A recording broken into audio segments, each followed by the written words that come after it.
Welcome to Movies, Films, and Flicks. I am Mark Hoffmeyer, and joining me is a man who is recording this episode while floating in the air on a lawn chair that is kept aloft by many helium balloons. It's Tom Tresimer. Whoa, here, I'm roping it back in. All right. Hey guys, how is everyone doing? So pop, you pop in these things to get back to Earth? You keeping a good I'm altitude? popping them to get them back down. Nice. Yeah, I saw you floating by. You were looking I was, pretty... hey, I was just hanging out. I was just floating. And it seemed really relaxing. It was. I want to get one of those more reclining chairs though. Like those are just like the old 80s. Yeah. You know, just like the almost like the rubber tube stretched across them. Like I'm going for like those ones with like the nice like leg kickback thing and all that. Oh maybe yeah, like that'd a little be nice. rock. That's the one thing I was worried about because you're kind of seated straight up right now. Yeah, that part's not very comfortable. My back's a little stiff this morning from it, so I'm gonna have to. I'll work on that later in my downtime. Just don't in your underground bunker that is led by a roller coaster type machine, a train. Yes, with random graffiti on the walls speckled throughout. Now, this movie, right? So we're talking about Real Genius, and it's basically the third part of our Hacker trilogy, basically, because we did. What, Live Free or Die Hard? Live Free, Die Hard. Then we did Hackers. And now we're doing the 1985 Real Genius, which involves hacking. Yes. Is this a coincidence? That was a coincidence, correct? Or it was just expertly planned by us. I'm not sure. Yeah, I mean, we should have taken credit for it, but I think we just naturally got there. Because you pitched you pitched Hackers and Real Genius, and then I threw Good Day to Die Hard to you. No, wait, yeah, Live Free or Die Hard. Live Free or Die Hard. Ooh, Good Day or Die Hard. That's a bad movie. We could do that one too. I'm all over bad movies. No way. That's a bad movie that you can't enjoy. That one just sort of hurts your soul, at least for me. And I know we're kind of on the hacker binge, and so then we started thinking, you know, where do we go from here? Let's go back to the 80s where it all began. And that's where you find it all on Pacific Tech University in California. That's right. And created by or directed by Martha Coolidge? Yes. This movie, on Pacific Tech campus. I love Martha. We did an episode on this podcast about Valley Girl, and I started researching Martha Coolidge, the director, and she's awesome, Tom. I love how she took Valley Girl, right? They were supposed to really focus on the Valley Girl speak, but she only did it in the beginning of the movie. Then she made a very thoughtful kind of teen romance, college romance, despite the studio wanting like 4 pairs of mandating that she had 4 instances of nudity, that she had this, that, and the other. And that movie was a success in '83, and it led her to this. And she turned Real Genius down, 2-3 times? Yeah, from what I've read, yeah. I kind of love it. And she's like, well, I'm not going to make this movie. I'm not making Porky's in a tech school that's the equivalent of like MIT. Not just going to make another run-of-the-mill, like Revenge of the Nerds type of thing either. And she spent months researching this movie. They researched lasers. You know what I thought was funny? The cinematographer, they came across a problem where in this movie there's a lot of laser work. They didn't know how to film the actual lasers because it didn't show up on film. So they had to add a lot of smoke, which is good for the special effects guys. That gave them some money. And what's really interesting about that is that it makes me wonder if that's where a lot of this originated from this movie. But nowadays, you're working on set, you very rarely have, I shouldn't say very rarely, but it's odd when you don't have some sort of atmospheric smoke on a set to enhance the lighting or the mood of it. Yeah, we've all, on this pod, we've also talked about like Sleepy Hollow, which was all tube of death. And then we had that movie Strangers Pray at Night, which was all, there's tons of, you know what tubes of death are, of course, right? Yeah. The big giant worm tubes that shoot out all the smoke that they drag through the woods and such. I taught that to my students, and they made that that made them really happy. But I dig how they had to figure out how to film lasers in this movie. And I like that a lot of the characters came from actual interviews that Martha Coolidge did at the university where they filmed. Like I dig that. And I also like that the guy who pulled off the popcorn gag was named Ron Cobb. Oh, I did not notice that. Isn't that perfect? Is it COBB? Yes. That's great. I saw it and I was like, I'm so happy right now. That is fantastic. So why did you recommend this movie to me? Did you watch this in the 80s? Did you watch it in the 90s? Like, how long has this movie been a part of your life? It's gotta be around 93 to 94 when I first watched it. I want to say I used to have an old 13-inch tube TV that had the dials on it. And so channel 13, it was almost always on channel 13 because that's what Encore was on. I don't know if you remember that. Oh, yeah. Fantastic movie channel Encore. But I was watching something else at the time and my sister burst into the room. it just flipped that tube TV to channel 13 and said, you have to watch this movie. You're going to love it. And I didn't even know. I think a lot of the jokes at the time were well over my head, and I didn't even understand what I was watching, but I had so much fun. I wanted to see it again, but I never knew the name of it.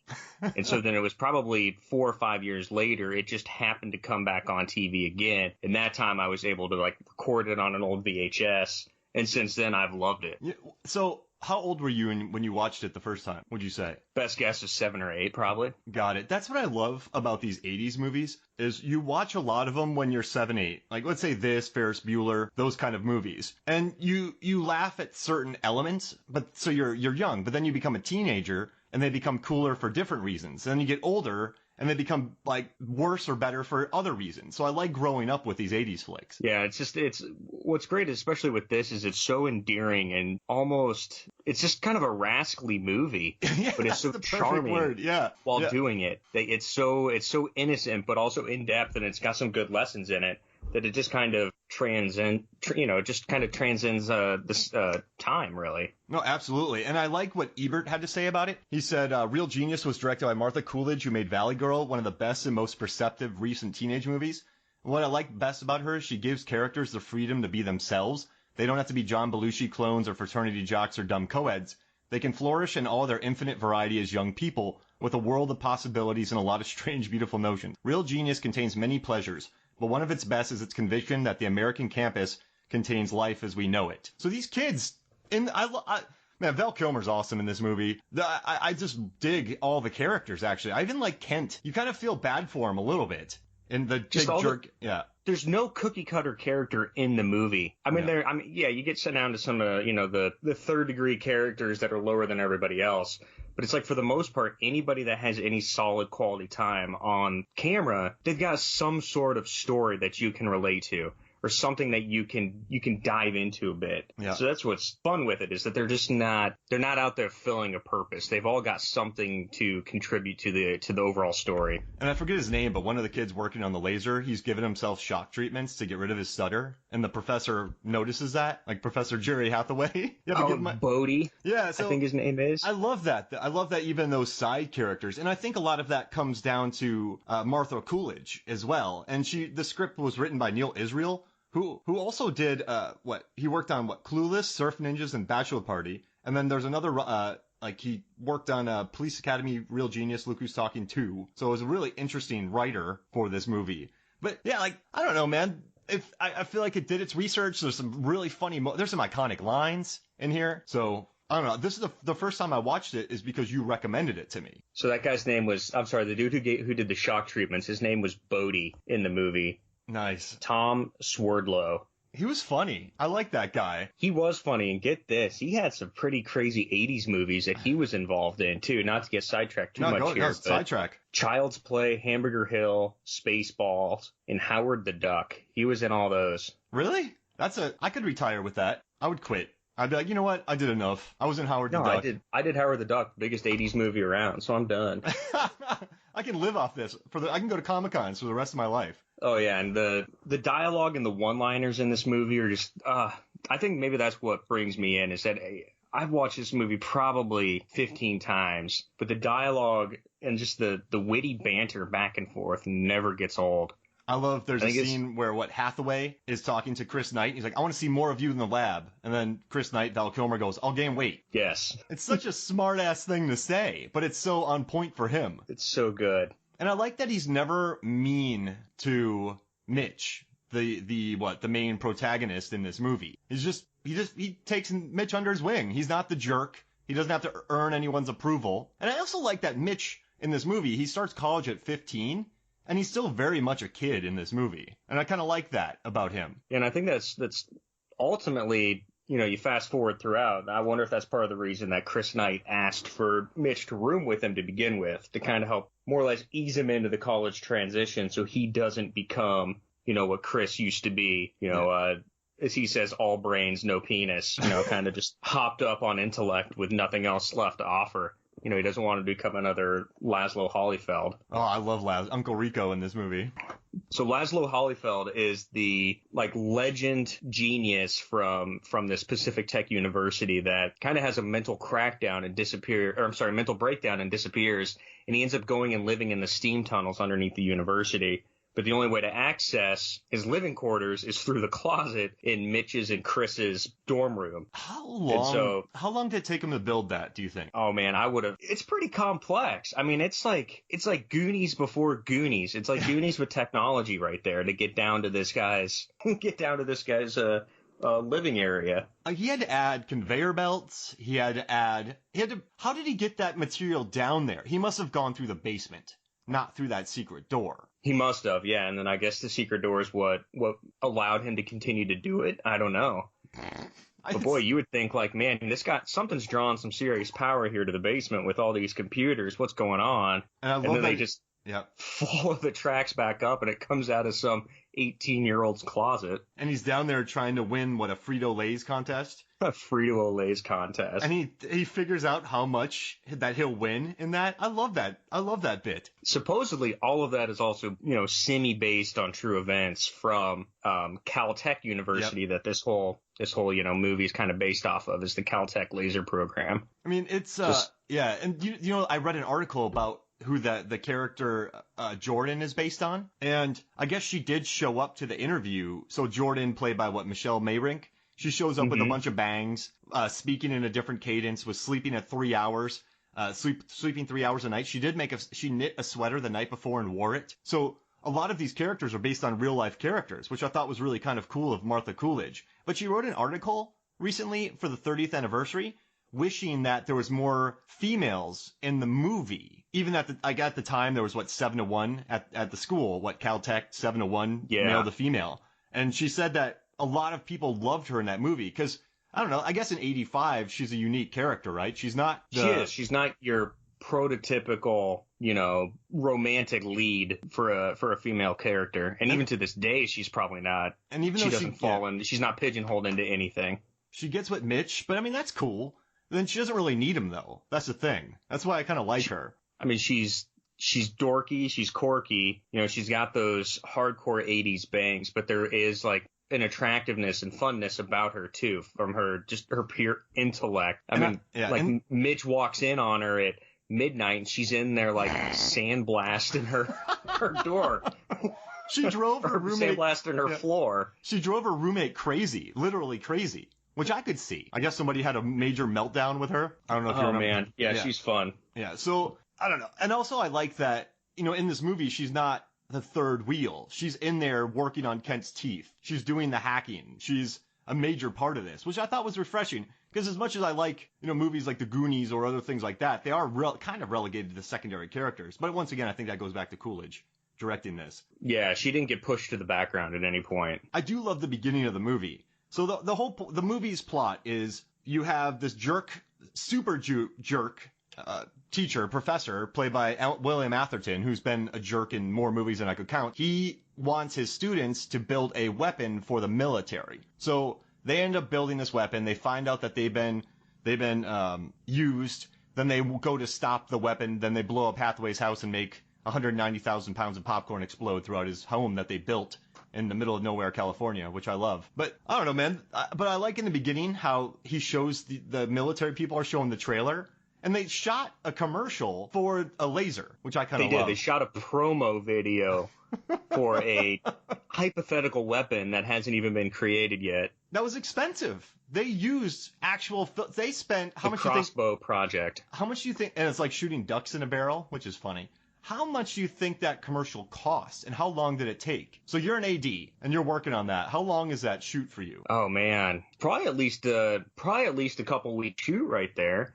Yeah. I mean, I guess it truly depends on how crazy the government went. Did they actually film this in outer space? And this is a secret project, too, correct? It is a top secret project. And they're filming commercials. Where they want to use a laser, a target tracking laser, to vaporize a human target from space. I mean, I guess that's more humane than a bomb? Yeah, you only take out one person at a time or whoever you want. And no collateral damage. Do they kill that guy who says it's immoral and unethical? Are they going to kill George? Oh, the dude that walked out? Yeah. Well, they did say he needs to be liquidated, so I'm guessing he's gone. So I don't think people have ever learned from movies. So we recently did a podcast an episode about The Phantom, where this mafia guy's like, I ain't doing this. This skulls and all this crap. He gets killed. right? The Billy Zane Phantom. Yeah, and then you have different characters. There's always characters who walk out and get murdered. If I was one of these people, I'd be like, yeah, this is great. Then I'd just run. This is a good idea. I'm gonna grab a quick cup of coffee, and I'll be right back instead of voicing your opinion. Does anyone need coffee? Because let's say they pick up that you have doubt, but you offer to buy everyone coffee. They're going to wait till you get back with that coffee to liquidate you. So you just walk out and put some nitrogen coins into a coffee maker, grab one for yourself, and then run. What's really fun about that opening scene in the movie is, I guess really quick even before that, is like you're going through the opening credits with the like that old, I assume it's from like the 40s or 50s song, Take Advantage of You. And so then they're showing all these little vignettes of technology throughout time. And it's weapons throughout time, like starting with like, pickaxes and all that, going up to like the first firearms and like bombs. And then it continues all the way up to like what you assume is a diagram of like a laser or a blueprint of a laser. And then immediately goes into the crossbow promo, but you don't know that it's the promo that's going.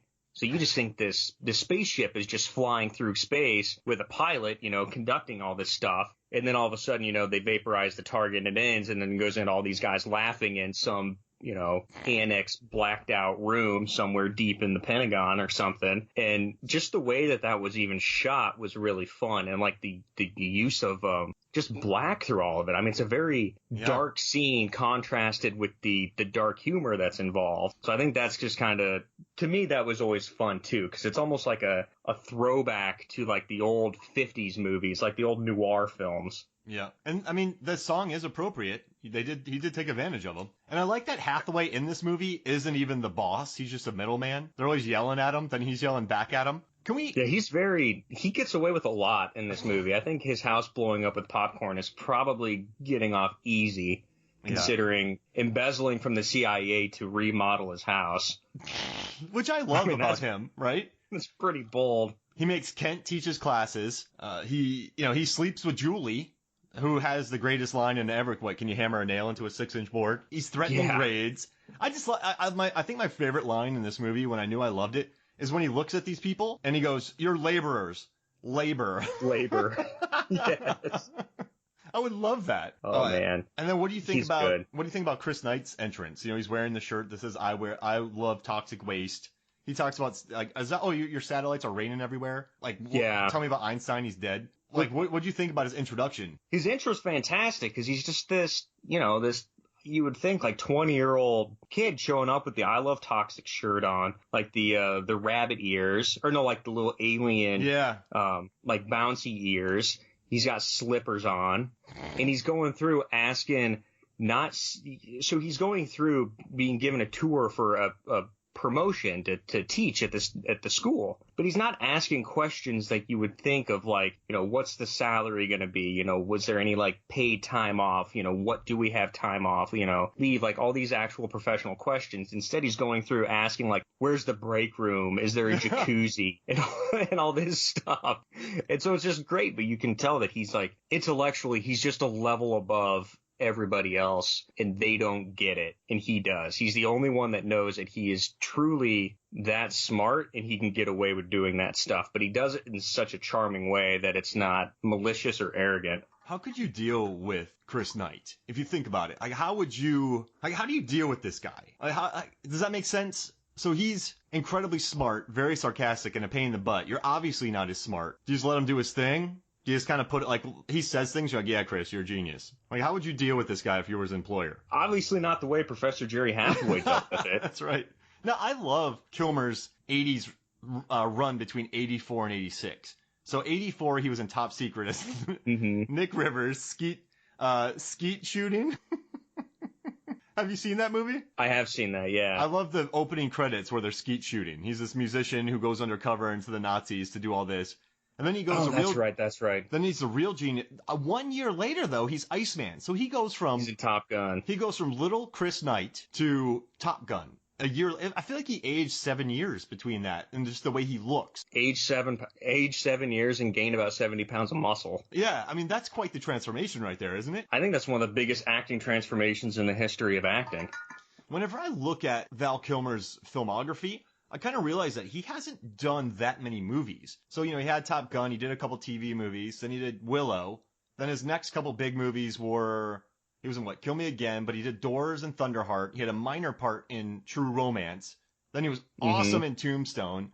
Batman Forever. Oh, dude, he was so good in Heat. Then after, then he did Island of Dr. Moreau, Ghost in the Darkness, The Saint. Those weren't too big. And then he just sort of ended up in movies like Pollock, Red Planet, Salton Sea. He kind of, I wouldn't say he ever fell off, but it's kind of weird Kiss Kiss Bang Bang should have brought him a lot more. But it's kind of weird to see his career trajectory go kind of up and down so quick. I know people said he was dangerous on set, or not dangerous. He was a pain in the butt on set, but I don't know, man. I'd love to have seen more of him during these years. And I would have thought, I was really excited back in the mid 2000s when it was announced that he was going to be in Deja Vu, which would have reunited him with Tony Scott from Top Gun days. But, he just kind of had a minor role in that as well. Yeah, do you think people just gave him minor roles to get him some money? Or do you think people knew, because I guess on Batman Forever, he was a nightmare. Maybe that would have soured him. He was looked at for other movies, but people are like, or The Phantom and movies like that, but nah, he's a pain in the butt. We're not dealing with him. I mean, that certainly could be part of the reason. Yeah, but I don't know. His top 5, if you put those up against most people, like Tombstone. Has there been a supporting character that's been I'm not going to say he's the most iconic, but has there ever been a supporting character in a movie that's been near the level? Obviously there has, but his supporting turn in Tombstone was amazing. There's and that directly comes to mind. There's very little actual supporting characters. I mean, his run of Doc Holliday is more, it almost overshadows, arguably it does overshadows Kurt Russell's Wyatt Earp. Oh, for sure. It's that big. It defines the movie. And I think that's almost kind of the thing with Real Genius as well, is that his takes on both those characters of Doc Holliday and Chris Knight, it's like those movies would not be what they are without him doing it the way he did it. Yeah, I think what he nailed in... It's like, at that point, I can't see anybody else in any of those roles. Because he nailed Chris Knight. I like that he's still young, though. So he's still quite naive in certain aspects, but he's also brilliant. So I kind of like that he gets fooled by this, just thinking about I like that one of the smartest people in the world gets straight up tricked by a jerky professor. Yep. I kind of dig that. I like that aspect of it. And I think it kind of helps the character because he's still a young kid. As smart as he is, he hasn't seen too much of the world. Yeah, it's just his lines. I wish somewhere that there would just be some better behind the scenes about this movie. Because I would love to know how much of it was actually ad-libbed compared to written. I've read some good interviews behind. There's a bunch of 30-year, 20-year articles, but there wasn't much. He doesn't talk much about his movies. I would love to hear him. You know what I mean? You don't really hear much about him, talking about his best behind the scenes roles. I'd love to learn more about Tombstone actually, because Kurt Russell took over directing from a guy, and Val Kilmer said that shouldn't have happened. It's pretty interesting, but no one really ever talks about it. What'd you think about? So in this, we'll get back to the movie. What'd you think about the liquid, the skating scene? Like the ice, and then the gas becomes volatile and just messes everybody up. The smart people on ice? Yeah, I love that. I think it's fantastic. It's it's Chris taking on the role of entertainment master for the dorm. Yeah, I think it's he's the one that's trying to get these kids to loosen up a little bit. He realizes so many of them are going to have the Laszlo Holyfeld effect if there's not some sort of intervention. So he's always coming up with these different pranks and events to draw people in and getting them to loosen up a little bit. And that was one of them where was it Ick, the character Ick? Yeah. He figures out how to pretty much coat the floor in ice so they can just make a skating rink in the common area. And then it only has a 30-minute life expectancy before it vaporizes and turns into gas. A potentially explosive volatile gas. Yes. But sometimes you got to roll the dice with it. That's right, and otherwise you'll become that. I love that scene in this movie where they're just studying, the kid just loses his mind, starts screaming, and runs away. That reminds me. I never looking back, growing up, I never really understood that scene that much. But after going through and cramming for finals in college, I completely get it. You just eventually have that point where you just you're so close to cracking and you just want to quit and leave. And that's what happened. That kid just lost it, screamed, and he just screamed his head off outside the door, and then someone else just stands up and fills in and sits down where he was at the break table, and then they continue studying. Yeah, someone immediately went and took his chair. It was just great, and it just reminds me I felt like that's how it always was at the library when I actually hit that point in my college career where I cared. So you just kind of wait for a seat to open up. When one opens up, you've got 10 people rushing to get in there to actually be able to sit down and do some work. I remember when I was in grad school, you're studying all the time, but I was in there was a separate room for grad students, and so there's that many people in there, but it was dead silent, and then my stomach would always make noises, and then people would just look at me, and eventually I was like, just get over it, guys. Like, I just ate. My stomach's grumbling. But that was always embarrassing, sitting in a totally silent room, having my, stomach grumble. I don't know. I just wanted to tell you that story. I think for the most part, this movie is fairly, I mean, no one listening to this probably ever went to a Caltech. So I'm sure that they did not work with lasers and the high sciences. But depicting dorm life and college life, I think was kind of fairly accurate just for the everyday stuff. Not necessarily for the pranks that these kids were playing on each other, but just actually depicting how things are in class. It was pretty spot on. Oh, I love the montages. There's so many good montages. Yeah, and half the movie's a montage. We're old, so I love when the montages with by I'm Falling by the Comstock Angels, and then Chaz Jankel had that song Number One, which I love that song. But I love how you get the characters walking around with old notebooks. I dig that. I love how Mitch is just walking around with massive notebooks and they're falling. And I love that the students showed up for one day of class and they started recording the class. And then the teacher recorded his lecture on a boombox. And then other students recorded that lecture on their boomboxes. And by the end of it, everybody's just got a recording device in there. But I guess that's what happened in Caltech, which I love that though. I think those are little elements that make these movies. And I think, do you think Real Genius is looked at as, all right, it was a hit, right? People really dug it. But when you look at the pantheon of 80s films, college, high school, you kind of think John Hughes, right? You think those kind of movies. So while Real Genius definitely has an audience, it's not a super, it's not reminiscent as one of the top movies of this kind of the 80s. Of the top coming of age, high school, college movies. It's not, and it should be. But I think the reason why is, there's no nudity, right? Martha Coolidge is like, I'm not dealing with that. Then she's like, I already had to do that on Valley Girl. There's no super there's so Ferris Bueller, he skips school and they're going out and about and they're causing kind of mayhem. Breakfast Club, it's 6 different people in a room. And so, but this movie I think goes about things really smart and under the radar almost in a way. Do you think that's why it's not one of the top thought of in the 1980s? It could be. I mean, it deals with adversity in a different way than those other films did as well. I mean, some of the other movies are dealing with some pretty heavy-handed issues, like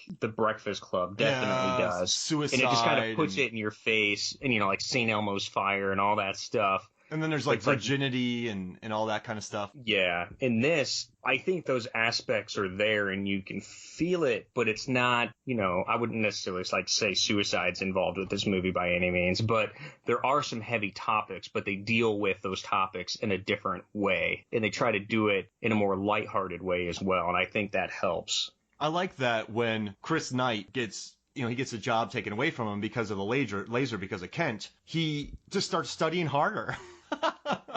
It's a moral imperative. He's got to get even. That's the thing, though. He just starts studying. And I like that scene where those women walk by, and then Val Kilmer just is like, oh, he bites his knuckles.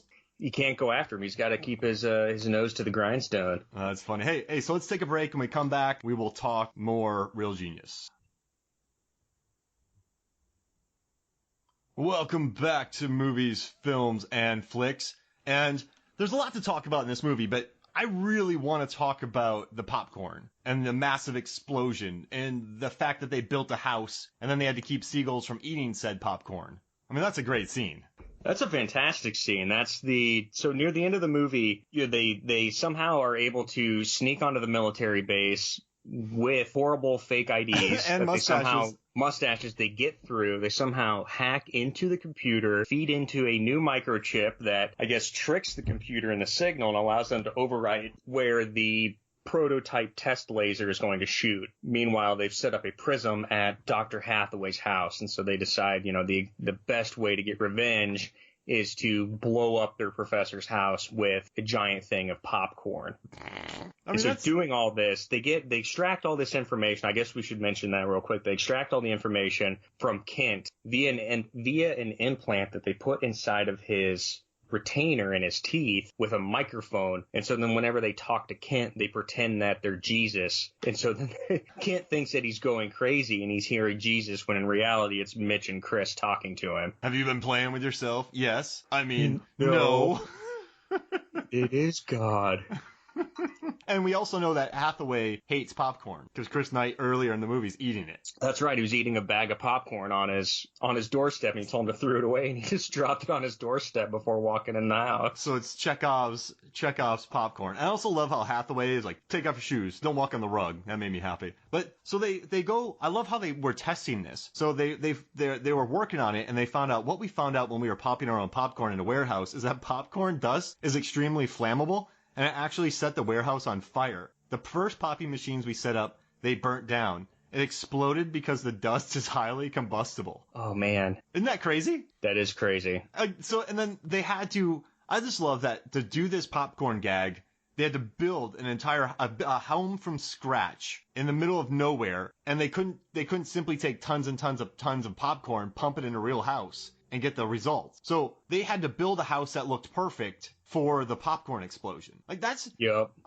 that's the most work ever for a popcorn gag. I think that's ever been done ever. Then on top of that, it's actually like when the laser, shoot tracks through and it hits the prism, and then all of a sudden, it shoots into the house and it starts hitting that giant tinfoil thing full of popcorn seeds. And we're not talking about like a plate. We're talking about, I can't even compare it, a vat that's the size of a old like minivan full of popcorn seeds that just goes out of control. Yeah. But it's like the house, like the special effects unit actually built like all these hydraulic lifts and gimbals that would tear the house apart so then they could start shooting popcorn out of like windows and cracks of the house, looking like it's literally erupting from the inside, like a volcano of popcorn. It looked like a popcorn, like an aluminum foil popcorn thing that would be on top of a bonfire held by a giant, if that makes sense. Like, it's that big. And the best part of that, during that whole thing, this is when the world was introduced to Everybody Wants to Rule the World by Tears for Fears. Oh, I love that song. And then Kent goes inside the house and he comes out going, wee, on the popcorn.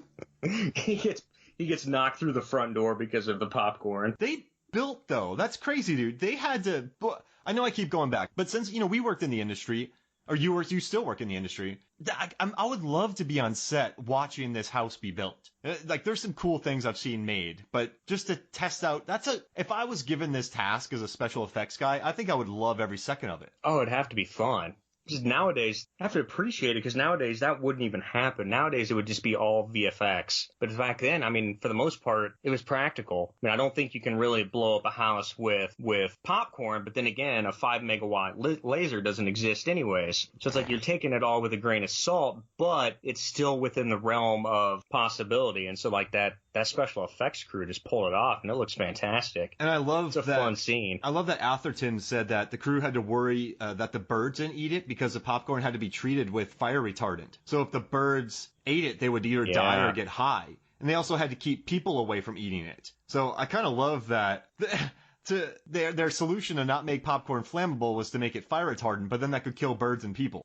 And I like that they had to take it all out to the valley. Like, did they take dump trucks? Was this all they couldn't have just bagging these in individual bags. They must have, but that would have taken years. No, it would have had to take like the 12 dump trucks from Die Hard with a Vengeance. Like, it would have been like all those dump trucks taking popcorn out to this subdivision in the valley that was under construction. Like, there's no way that you could pop that on location. I love, though, that just a couple lines in a script built towards a house being built and then being destroyed with pop. I don't know. I dig it. And then I also like in this movie, they actually had Caltech students go into the school and create more graffiti on the walls, which I thought was neat. And then the dorm graffiti was copied from real graffiti in the dorm by other students. So they took specific graffiti from Caltech, put it in there. Then they had Caltech students come in and write more. Like, what movies do that? And they've got, what is the abbreviation or the acronym? Is it like DEI? Yeah. That's supposedly all over the move. Is it like Darby? Yeah,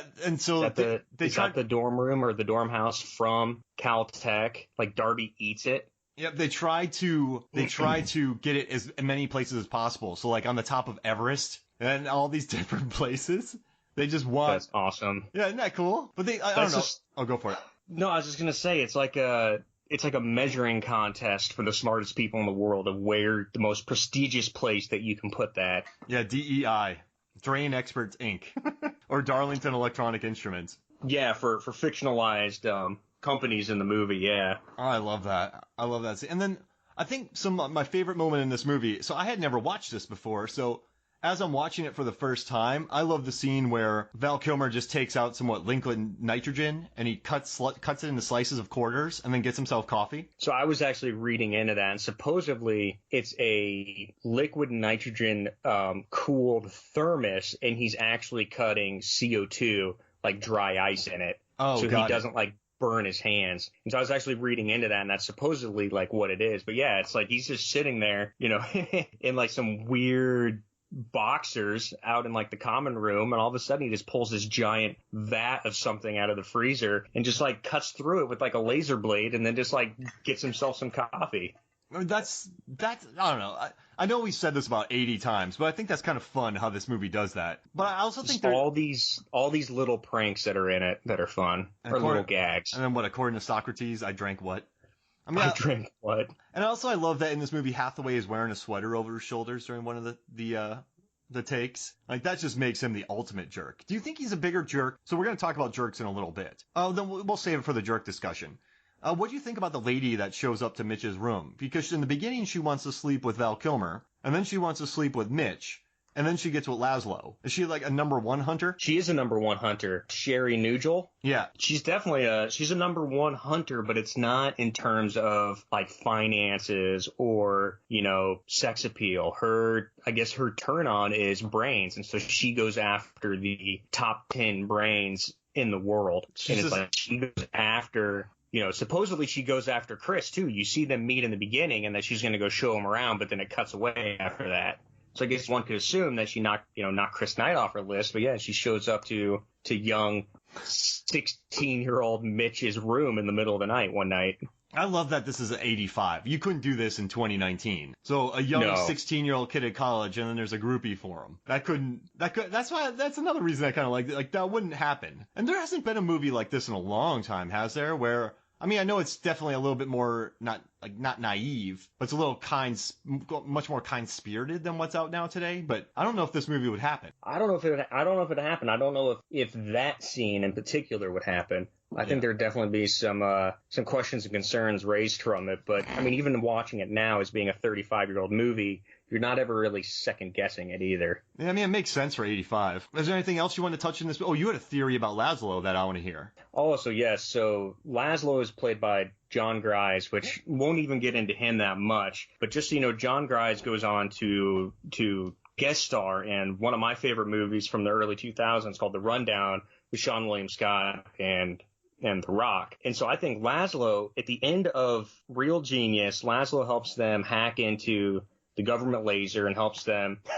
I just find it funny when he's hacking into the computer and the computer like briefly freezes and then all those laser lines in the screen just kind of shoot in all directions. Yeah. And he has this gasp and they're like, "Is everything all right?" And he's like, "Oh yeah, it's fine." And they just continue. Like it's even smarter than what the audience even knows what's going on. But he ends up winning, as we mentioned, the Fruit of Olay contest. And he gets something like 31% of all the winnings. And so he goes off with Sherry Nugel, who, you know, was trying to hook up with Mitch and Chris Knight. And she ends up finding the number one brain in the world, who's Laszlo. So they go off. And I have this theory where their finances run out and possibly some other, you know, smart guy comes along and that she decides she wants to be with him. So Laszlo kind of loses it again and he goes off to South America and becomes the bullwhip guy in the Rundown. He kind of has to reinvent himself to do something and find a new profession in life, and unfortunately teams up with Christopher Walken and decides to pick a fight with The Rock. I love though that he would these are the type of people who would master bullwhips though. So if anyone is going to master a bullwhip, it's Laszlo. If that makes I could see him doing that. It just blows my mind because he's a perfect nerd in Real Genius, and he's so macho in The Rundown. Totally different. And then he's a real weirdo in Napoleon Dynamite. That's true. The guy's got range. I mean, I'd love to see him in more. Hey, is there anything else you wanted to kind of talk about before we get moving on to our biggest jerks? Just that if you have not seen Real Genius, please check it out. The dialogue is so witty. This is something that Joss Whedon would be proud of. Oh, yeah, that'd be big. I wonder if this influenced him. It's so quotable. I'm just looking through the IMDb quote section, and I bet half the movie is listed on here. It's just you can't pick out even like a top 5. Like everything is so funny. Everything is so great. I love the line. I can gain weight. I think the number one is that line though by Deborah Foreman about nailing in a nail into a 6-inch board. Can you hammer a 6-inch spike through a board with your penis? I was like, what? And Chris Knight responds, not right now. And then she says, well, girl's got to have her standards. Yeah, I love that. And then later on, he's so disappointed with her when he finds out that she's sleeping with Jerry Hathaway. With Jerry. And I love that TV show that he's on. Hammer later. Yeah. Oh, man. And yeah. But, so you want to talk about the biggest jerks? Yeah. All right. So in this movie, the reason we're doing this is William Atherton. I mean, this guy has been a jerk in so many movies. He was in Biodome. He was Noah Faulkner. He's been in Die Hard. He was a massive jerk in Ghostbusters. Richard Thornburg. Yeah, I loved his jerk character, Walter Peck in Ghostbusters. Someone said that he's the hero of Ghostbusters. I don't know if I buy that. Do you? No, because he's the one who shuts off the containment grid. Exactly. Yeah, Richard. Richard Thornburg. He's such a jerk in the first one. I'm sorry, I went to Die Hard, but he's such a good jerk in the first movie. He was a bad jerk in the second movie, which is nuts. I still can't wrap my mind around him being a hero in Ghostbusters. Yeah. I don't think you can be a hero with sabotage. Yeah, I don't know. It's an article that gets clicks. And the man has no penis. I love that. All right, so who are some of your favorite jerks of cinema? Do you have some that you like? I do. Well, I've got Walter Peck from Ghostbusters and Richard Thornburg from Die Hard, which are both by William Atherton. Another Die Hard guy that I threw on as a jerk is Ellis. He's just such a douche nozzle that he gets all of John McClane's family in trouble because of him trying to swarm his way out of, the tough situation with all the terrorists. A guy that immediately came to mind when we decided to come up with this list was O'Banion from Dazed and Confused, Ben Affleck's character. He's a massive jerk in that movie. And so I was thinking along the lines of this is just somebody that's a jerk. They're just an a-hole. They're not necessarily malicious and evil. Like they're not going to turn into like a like a Kaiser Soze. They're just they're very on the surface, right? Is that kind of what you're saying? Yeah. Kind of all the bosses from Horrible Bosses, all of them. Yeah. I wanted to bring up Regina George, but she's a jerk, but she's also very manipulative as well and kind of a liar. So she's more of like she's a jerk, but there's more under the surface there too to her. Does that make sense? Yeah. I mean, I guess some really good like on the surface ones are Shooter McGavin from Happy Gilmore. Shooter McGavin's a good one. Chet from Weird Science. Oh, he's a good one. Yeah. Bill Paxton. I had to add him just because, he just came back from military school and he's just such a bozo. Like that's what I look at as a jerk. They're just kind of I don't know. What about who? Like Buzz McAllister from Home Alone. Oh, massive jerk. And Uncle Frank. And another Jason Bateman movie, I've got Guy Trilby from Bad Words. Oh yeah. Bateman plays a good jerk. He actually got with Regina George in Game Night, but they weren't jerks in that. I did like Jesse Plemons in that. He's not really a jerk. He's just creepy. Yeah, he's very creepy in that movie. I miss over-the-top 80s jerks. There needs to be more of them. I guess Bateman kept that mantle alive, like you said. All right, then another over-the-top 80s jerk we got to throw in is Biff Tannen. Oh, my gosh. I kind of left him out till later because he felt so obvious, but if you put any list together of jerks, Biff is there. You've always got to do it outside of the, okay, well, I guess in 2 and 3 he becomes a little murderous, but at least in the first movie, he is not. He's just a jerk. He's just he's an a-hole. But he's I think the best jerk there's a kind of, it's like even with Atherton, he's not a small guy. He's still a big, he's probably a 6-footer. So he's got some height to him. He has some, like Biff was like physically tough. So I think those are the best jerks, the ones that could probably beat you up. Chet. So like, do you think that's the key ingredient to a jerk? Not like being able to fight, but being able to intimidate? Yeah, whether it's intimidation through physical means or mental means, like you've got to have at least one of those two aspects of it. Shoot him, Gavin. I eat pieces of shit like you for breakfast. Which I actually pulled from your 90s movie action tournament is Duncan Malloy from Con Air. Oh yeah, massive jerk. And he's just a big enough jerk that he gets in the way without necessarily hampering, everything that John Cusack is trying to do. That guy is played by who? What? Colm Feore? Colm Meaney. Colm Meaney. Man, there's so many Colms. All right, so I'm looking forward to doing that tournament next time you and I are on. We'll talk about Last Action Hero. But last favorite moment from Real Genius before we get out of here. What's your favorite moment? It's just got to be all the funny quip dialogue. I cannot pick a favorite moment out of that movie. I can't do it. My favorite's just watching Val Kilmer and Mitch show up with horribly fake mustaches. And then he just busts the guards' balls. Then they get in there. I love that. And I like the laboring scene, too. That's really funny. So that was good. Hey, but thanks for joining me, man. So for Mark Hoffmeyer, Tom Tresmer, this is Movies, Films, and Flicks. We'll see you next week.